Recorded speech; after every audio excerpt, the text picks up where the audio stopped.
Missouri should be a free state. No, Missouri needs to be a slave state. We can't allow slavery to expand into the West.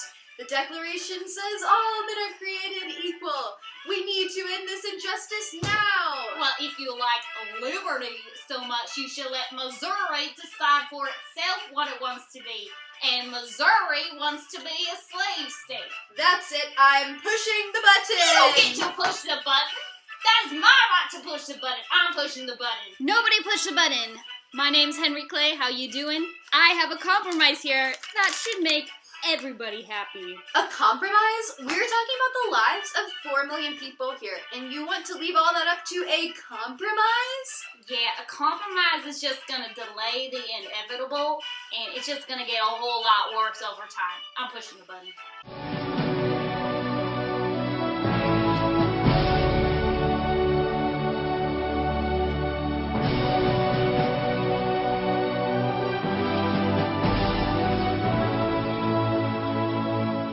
To understand what the Missouri Compromise is and why it is so significant to American history, we have to take it back exactly 200 years.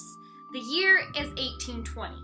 The U.S. is still a young nation with 22 states. There are 11 free states in the north and 11 slave states in the south. But this balance is called into question when Missouri, a piece of land acquired from the Louisiana Purchase, wanted to be admitted to the Union as a slave state. Slavery was a highly contested issue in the United States at this point. Some were pushing for the total abolition of slavery, while others looked to expand it. The issue pitted families and states against each other, creating a power keg that was waiting to explode. With tensions already high, the idea of Missouri entering as a slave state prompted heated debate in Congress and throughout the nation. It was not just about Missouri, but how did slavery factor in to all future states and the future of the nation? Many argued over whether Congress had the right to spread or limit slavery in the United States at all. Northerners would argue Congress should be allowed to prohibit slavery, but Southerners insisted on popular sovereignty, the idea that it should be up to the states to decide for themselves to be free or slave. The biggest sticking point on the debate was political power. Missouri's entrance as a slave state would throw off the balance of power in Congress. So to keep things even, Congress hashed out a separate solution, a compromise. In exchange for Missouri's admission as a slave state, the Northern Territory of Maine, that was connected to Massachusetts, will be admitted as a free state. This ensured equal representation between North and South. A second part of the compromise banned slavery throughout the remaining Louisiana Purchase territory, north of the latitude 3630.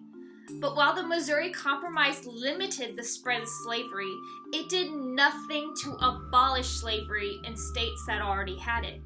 So while in some ways it pushed off the Civil War, it was only because it maintained the same status quo.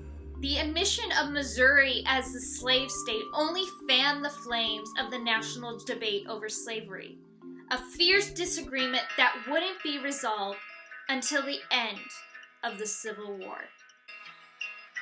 How many years can some people exist before they're allowed to be free? How many times can a man turn his head and pretend that he just doesn't see? The answer, my friend, is blowing in the wind.